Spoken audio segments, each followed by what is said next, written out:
How's it going, guys? Alright, so to start off with this update, Rust is slowly getting its way, well, actually pretty quickly, working its way towards leaving early access. So what does this mean? Well, it means that there's going to be two versions of Rust now.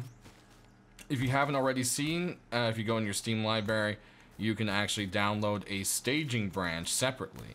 Now, you used to have to change your versions over, which kind of got annoying. It takes a while to re-download, and when you want to go back to normal Rust, unless it's update day, you pretty much have to reload the normal version. You no longer have to do that. There's the two separate versions. Now, the way updates will work is the main Rust will get monthly updates, and the staging will get anywhere between several a day to weekly updates to it. And that's going to be for testing, and they made it easier so more people can join it. By making a separate thing, you don't have to switch over, and that's where you can test all the new stuff as they work on it. And then, when judging from that, how it goes and so forth, they'll be pushing that stuff into the game with that big monthly update. So that's kind of how that's going to go there. It also means the price of Rust is going up. It's going to be going from $20 to $35. That's not a huge jump. They also said don't expect there to be any real big changes. Rust is going to be the same. They're still going to update it, with content. They're nowhere near done. Electricity and vehicles, there's still big systems that are coming. There's RustNet, all this other kind of stuff that they're planning on working on, which you can see on their roadmap. And, that stuff's all still coming. They're not stopping. They're not going to be treating the game any differently. So, you don't have to really worry about that kind of thing, which is really cool. So that's kind of the basics there. You can go ahead and read about it on the special dev blog that they posted just about that. So anyways, jumping into today, we've got a couple more pictures of the new well monuments that are coming out. As you can see here, they're pretty cool. I'd say they look awesome. They seem so elaborate for just a basic thing, so I'm wondering what they're going to be doing with water. It seems like something that could be potentially more important in the future, since these things look like they're going to be everywhere. And they have so many different models, so it's pretty cool. I like seeing things around the world, and it's a nice thing. Hopefully we can find a couple barrels and some loot around them as well. That their only purpose isn't water. But, they're a small event, so they probably will have stuff. So, that aside, guys, one thing is we've gotten some new admire animations, so the bow is going to be one of them. As you can see, there's also tooltips being added to the game. They've added a total of 20 new tooltips, and pretty much doing whatever it says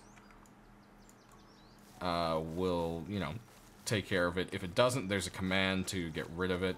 That command is on the dev blog from a while ago. So actually, real quick, let me go ahead and grab that for you guys. Okay, so you're gonna hit F1, guys. You're gonna go to console and you're gonna type in gametip.hidetip, and that will get rid of tips for you there. So that's one little useful thing. For other new admires, you can check out the flare up and close. Ooh, that's exciting. Also, the new flashlight.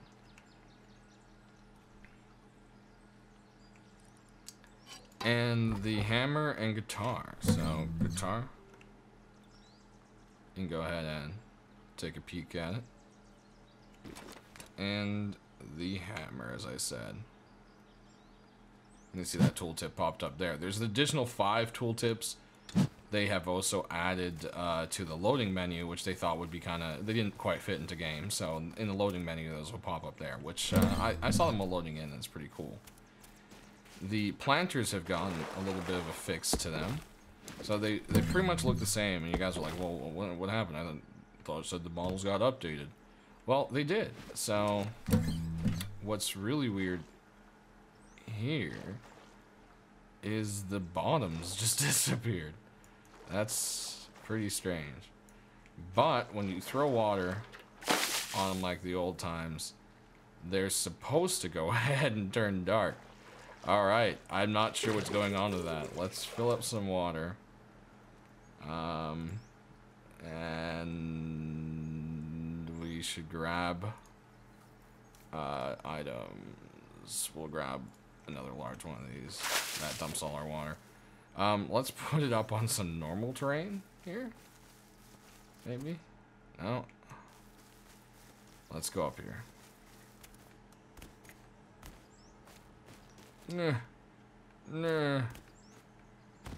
Alright. Plant it here. Okay, so obviously there's some kind of problem with them right now. They aren't showing the bottom. But the idea is that when you throw water on them, they'll turn darker to let you know. And they'll start to lighten up as your plants need more water. So that's actually a nice, handy little thing. Looks like I'm growing some grass over here. That's pretty funny. But anyways, last little changes here. Like I said, there's not a whole lot this week. The scientists got a ton of tweaks. They had crazy wall hacks and all sorts of weird stuff. They were shooting people from under the world through walls. And they went ahead and fixed all that, but they said they need about another week to perfect it before they make them live. So you can go ahead and jump here on the staging to check it out. Or if you're a private server owner, you can enable them by default if you still want to play around with them, which is something you can do there. There's been some changes to the Machete. It's now a default blueprint, and you need a tier 1 workbench to craft it. Helkin team said, hey, you know, there's not really any good beginning melee weapons, so we're going to give you the Machete. You'll also see that there's been some cost changes in these following items up here.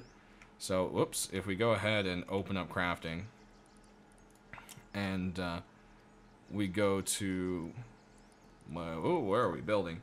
Building plan is now just wood. It doesn't require paper. They've eliminated paper completely. So you'll see the note doesn't even use paper. It's just straight wood to it. They said it was a stupid extra step that just wasn't necessary. I agree. The custom SMG has seen a price reduction as well of 5 high qual and 1 spring. They felt like, it's a little too much. So why not go ahead and make it a little easier, see if people will use it more. And the Thompson has seen the same 5 and 1 spring reduction, which is cool there. So they're saying hopefully that makes people want to use them more. If not, they're going to have to nerf the AK more. I'm pretty sure that was a joke, but maybe not. I don't know, we'll have to find out. The wood cost has also been removed from the sleeping bag, as wood just really didn't make sense. Honestly, I think they could have replaced it with leather, but, you know, make it a little easy. Sleeping bag's such a needed thing at the beginning, it wouldn't make sense to make too expensive. You also see that the sheet metal door has lost its wood requirement as well, because, again, same thing, kind of lame. So, yeah. Last thing here that I did forget to mention with admiring animations, you will actually see right here in this picture, they are finally working on what we're wearing and the skin of what we're wearing showing up on our arms to ourselves. So that's pretty exciting. People have been asking for it for a really long time, and I feel like that's definitely something that needs to be done to make the game feel like it's fleshed out. So that's definitely cool there. That pretty much covers it, guys. If you want to see some of the details, they've been working on some bugs, trying to get rid of memory leaks and a few other optimization problems. Those details are in the dev blog, which is down in the description below. You can check it out there. Thanks for watching, guys. We'll be back next week with update information then. And then, wow, it's going to probably change to monthly unless, well, they said there's daily updates, so maybe my videos won't just be Thursdays anymore. They'll just be some kind of sporadic thing. So we'll just have to see. But whenever there's good content in Rust and there's new stuff happening, I'll be sure to fill you guys in on it as long as it is video worthy. So check off that bell notification so you don't miss them. YouTube is bad at saying things to sub boxes. Leave me a like if you enjoyed the video, and I hope you guys have a good one. Enjoy your upcoming weekend, and, you know, don't let Rust stress you out too much. Have a good one.